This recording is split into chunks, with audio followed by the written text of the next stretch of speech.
नमस्कार दोस्तों, स्वागत है आपके अपने YouTube चैनल राजस्थान बेरोजगार छात्र संघ पे। दोस्तों, गृह रक्षा विभाग ने होमगार्ड की भर्ती के लिए जो विज्ञापन है वो आमंत्रित कर दिया है 9 जनवरी 2023 को। करीब 3842 रिक्त पदों के नामांकन हेतु योग्य अभ्यर्थियों से ऑनलाइन आवेदन SSO ID के माध्यम से मांगे। आप देख सकते हैं, होमगार्ड एक मानदेय आधारित सेवा है जिसके जो आवेदन है वो गृह रक्षा विभाग के माध्यम से लिए जा रहे हैं। और इसमें दो प्रकार से रिटन और फिजिकल एग्जामिनेशन करवा कर जो योग्य अभ्यर्थी हैं उनको पोस्टिंग दी जाएगी।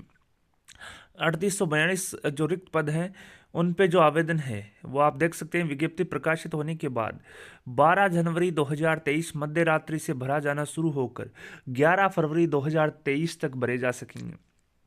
तो दोस्तों, आवेदन चालू हो चुके हैं 12 जनवरी से और 11 फरवरी तक लास्ट डेट यहाँ पर रहेगी। साथ ही नामांकन प्रक्रिया प्रारंभ करने, प्रवेश पत्र जारी करने के संबंध में सूचना पृथक से वेबसाइट पर उपलब्ध करवा दी जाएगी। साथ ही अंतिम जो आवेदन तारीख है 11 फरवरी 2023 तक बिना इंतजार किए आप समय सीमा में ऑनलाइन आवेदन करें। किसी भी अभ्यर्थी का ऑफलाइन आवेदन स्वीकार नहीं किया जाएगा। ऑनलाइन आवेदन SSO ID के माध्यम से करना है और करीब मैं बता दूं 3842 पद यहाँ पे रखे गए हैं। साथ ही अभ्यर्थी अपनी SSO ID में लॉगिन करके खुद ही फॉर्म भर सकता है recruitment2.rajasthan.gov.in पे। साथ ही परीक्षा शुल्क net banking, debit, credit card के माध्यम से जमा करवा सकता है। तो दोस्तों, यहाँ पर आप देख सकते हैं, ऑफलाइन जो हार्ड कॉपी आवेदन है वो किसी भी प्रकार से स्वीकार नहीं किए जाएंगे और ऑनलाइन आवेदन पत्र ही स्वीकार किए जाएंगे। 11 फरवरी लास्ट डेट है जहाँ तक आप ऑनलाइन आवेदन कर सकते हैं। साथ ही फीस का जो क्राइटेरिया है, जनरल OBC के आवेदकों के लिए 250 रुपये, SC ST EWS MBC आवेदकों के लिए 200 रुपये और जनरल और OBC के लिए 250 रुपये का क्राइटेरिया रखा है। शारीरिक दक्षता जो फिजिकल है उसके जो प्रवेश पत्र है वो ऑनलाइन ही जारी किए जाएंगे। किसी को भी डाक के माध्यम से प्रवेश पत्र नहीं भेजा जाएगा। SSO ID के माध्यम से आप फिजिकल एग्जामिनेशन के जो एडमिट कार्ड है वो निकाल सकते हैं। साथ ही जो रिक्त पदों की संख्या जो वर्गवार है वो आप स्क्रीन पे देख सकते हैं। 3842 पदों के लिए आवेदन यहाँ पर मांगे हैं और जिसमें अलग अलग जिलों के लिए अलग अलग पद यहाँ पे रखे हैं। साथ ही नामांकन हेतु परीक्षा केंद्र गृह रक्षा स्वयं सेवकों यानी कि होमगार्ड के नामांकन की जो चयन प्रक्रिया है, जो चयन परीक्षा है वो अप्रैल 2023 के प्रथम सप्ताह में आयोजित किए जाने की संभावना है। विभाग द्वारा उक्त नामांकन प्रक्रिया कार्रवाई जैसे कि शारीरिक दक्षता परीक्षा PET, शारीरिक मापतौल परीक्षा PST एवं दस्तावेज सत्यापन इत्यादि प्रारंभ करने की सूचना का प्रकाशन समाचार पत्र एवं विभागीय वेबसाइट पर परीक्षा प्रारंभ करने की तिथि से 15 दिवस पूर्व सूचित कर दिया जाएगा। साथ ही विभाग द्वारा प्रत्येक अभ्यर्थी को नामांकन चयन प्रक्रिया हेतु कम से कम 7 दिवस पूर्व परीक्षा का प्रवेश पत्र जारी किया जाएगा, जिसमें परीक्षा का नाम, स्थान, दिनांक आदि का उल्लेख होगा। साथ ही उनको मेल ID और मोबाइल पर SMS के माध्यम से भी जो सूचित किया जाएगा। तो दोस्तों, दो प्रकार की परीक्षाएं यहाँ पर होगी और जो दोनों प्रकार की जो परीक्षाएं हैं वो अप्रैल 2023 के प्रथम सप्ताह में जारी होंगी। साथ ही पहली जो परीक्षा है वो शारीरिक दक्षता परीक्षा यानी कि फिजिकल होगा। दूसरी परीक्षा शारीरिक मापतौल परीक्षा होगी, यानी कि पहली परीक्षा PET और दूसरी PST यहाँ पर की जाएगी। होमगार्ड भर्ती में जो आरक्षण है, अनुसूचित जाति के लिए 16, अनुसूचित जनजाति के लिए 12, OBC के लिए 21, आर्थिक रूप से कमजोर यानी कि EWS के लिए 10% और MBC के लिए 5% रखा है। साथ ही महिलाओं के लिए जो आरक्षण है वो 30% कैटेगरी वाइज यहाँ पर रखा है। साथ ही आप देख सकते हैं यहाँ पर जो आरक्षण के जो अन्य जो प्रोविजन है वो भी फॉलो किए जाएंगे। साथ ही भूतपूर्व सैनिकों को 12.5% आरक्षण रिजर्वेशन यहाँ पर दिया जाएगा। मैं बता दूं, होमगार्ड जो है गृह रक्षा विभाग के अधीन होने वाली भर्ती मानदेय आधारित है, यानी कि गृह रक्षा स्वयंसेवक सरकारी कर्मचारी न होकर मानदेय कर्मचारी होता है। राज्य सरकार के अध्यादेश 1963 एवं राज्य सरकार द्वारा प्रसारित गृह रक्षा नियमावली 1962 के तहत संचालित इस विभाग में स्वयंसेवकों को चयनित कर प्रशिक्षण प्रदान कर संगठित किया जाता है। गृह रक्षा विभाग के नियमों के अंतर्गत राज्य सरकार विभिन्न विभागों की मांग एवं अन्य स्वायत्तशासी संस्थान सरकारी एवं गैर सरकारी उपक्रमों में होमगार्ड को नियोजित करती है, जिसके लिए मानदेय देने का प्रावधान है। और मानदेय जो है वर्तमान में 693 रुपये प्रति दिवस होमगार्ड के तौर पर नियोजित होने और 590 रुपये प्रति दिवस चतुर्श्रेणी कर्मचारी के तौर पर नियोजित होने पर देय होगा। यानी कि अलग अलग मानदेय तय किया गया है। अगर आप होमगार्ड के तौर पर किसी डिपार्टमेंट में नियोजित होते हैं तो आपको 693 रुपये दिए जाएंगे। यदि आप 4th ग्रेड कर्मचारी के रूप में काम करना चाहते हैं किसी विभाग में तो 590 रुपये दिए जाएंगे। साथ ही राज्य सरकार द्वारा प्रसारित होमगार्ड नियमावली 1962 के नियम 8 के अनुसार चयनित स्वयंसेवक को मात्र 5 वर्ष के लिए सदस्यता दी जाती है एवं 5 वर्ष की अवधि के बाद पुनः नामांकन का प्रावधान है। यानी कि 5 वर्ष के लिए आपको लगाया जाएगा, इसके बाद में 5 वर्ष के बाद में रिन्यूअल आपका होगा। यानी कि 693 रुपये और 590 रुपये जो मानदेय है वो यहाँ पर होमगार्ड के लिए डिसाइड किया गया है।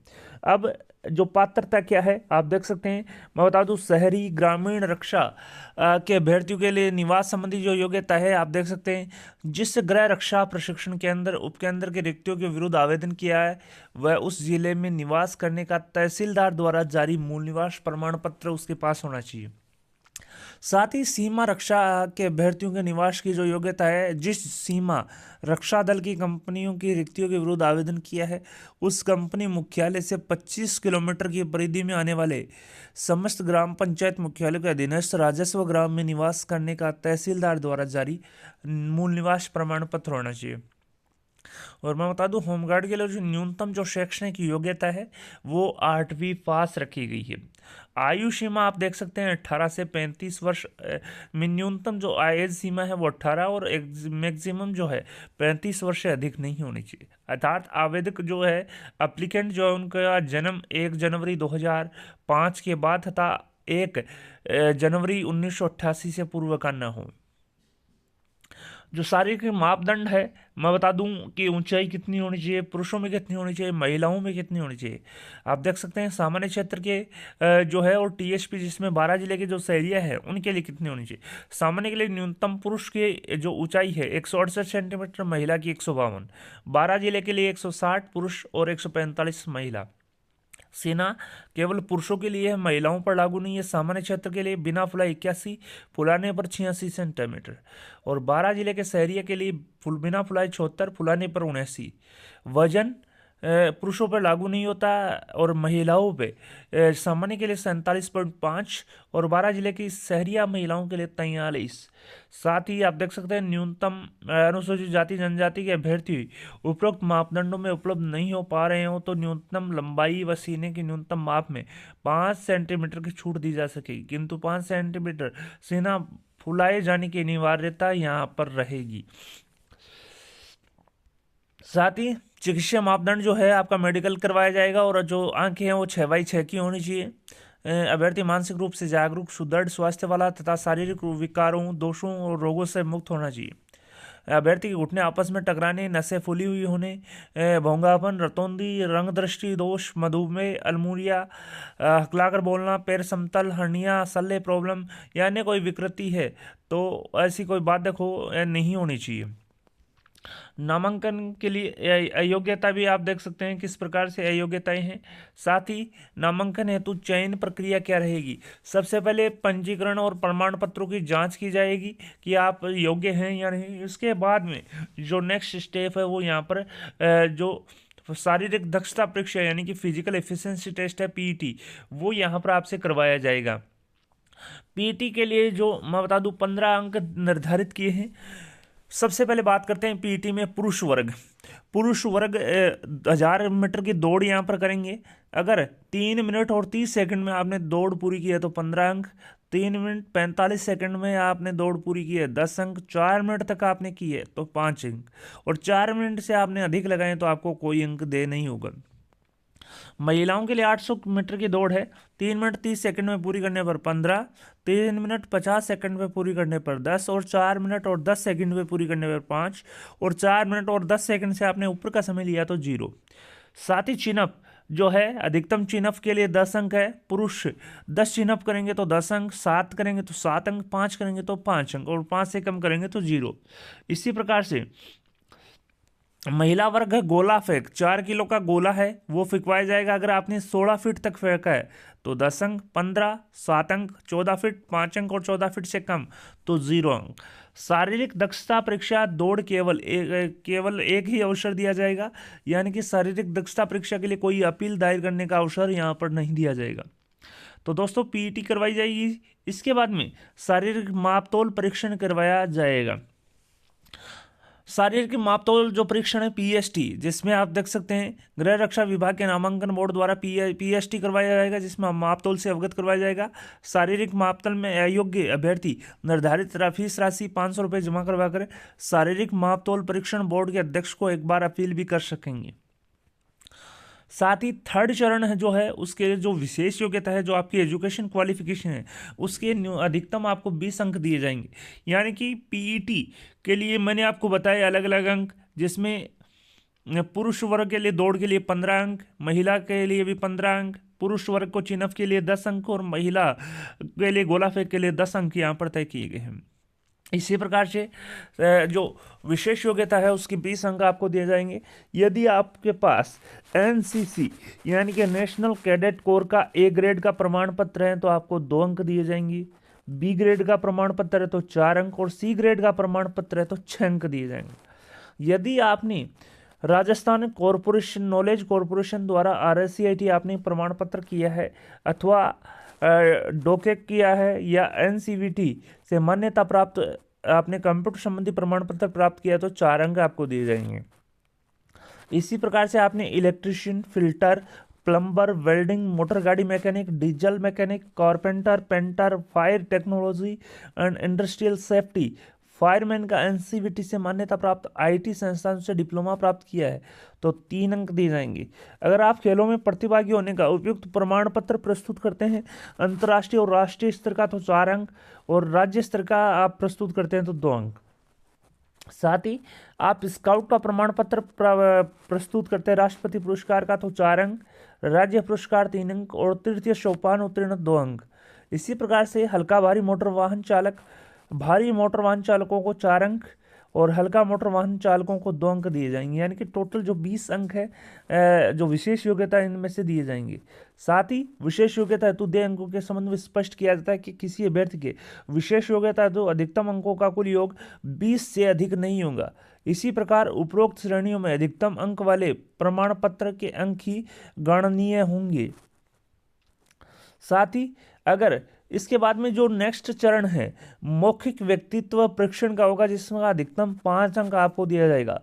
साथ ही नामांकन परीक्षा हेतु अंक 50 अंकों के होंगे, जिसमें शारीरिक दक्षता परीक्षा 25 अंक, विशेष योग्यता परीक्षा 20 अंक, और मौखिक व्यक्तित्व परीक्षण 50 अंक। यानी कि 50 अंकों में से जितने आपके आएंगे तो मेरिट उसी से बनेगी, और मेरिट के आधार पर आपका चयन ही यहाँ पर किया जाएगा। स्वास्थ्य परीक्षण होगा, प्रमाण पत्र एवं चरित्र का सत्यापन होगा। इसके बाद में यहाँ पर आपको ज्वाइनिंग देने का काम गृह रक्षा विभाग द्वारा किया जाएगा। आप देख सकते हैं यहाँ पर अमृत कलश जो IPS हैं, अतिरिक्त महानिदेशक पुलिस हैं गृह रक्षा राजस्थान के, उनके द्वारा यहाँ पर आदेश जारी करते हुए 3842 जो होमगार्ड के जो पद हैं उन पर भर्ती प्रक्रिया के लिए आवेदन यहाँ पर मांगे हैं। वीडियो पसंद आए तो अपने दोस्तों के साथ लाइक और शेयर करना ना भूलें, और साथ ही आप 11 फरवरी तक आवेदन कर सकते हैं। 11 फरवरी के बाद में किसी भी प्रकार के आवेदन का कोई अलग से मौका आपको नहीं दिया जाएगा। आवेदन आपको ऑनलाइन ही करने हैं, ऑफलाइन आवेदन आपसे स्वीकार नहीं किए जाएंगे। तो करीब 3842 पदों के लिए आप ऑनलाइन आवेदन कर सकते हैं। ऑनलाइन आवेदन 12 जनवरी से शुरू होकर 11 फरवरी लास्ट डेट यहाँ पर रखी गई है। वीडियो पसंद आए तो अपने दोस्तों के साथ लाइक और शेयर करना ना भूलें। आपके अपने यूट्यूब चैनल राजस्थान बेरोजगार छात्र संघ को सब्सक्राइब करें। धन्यवाद दोस्तों।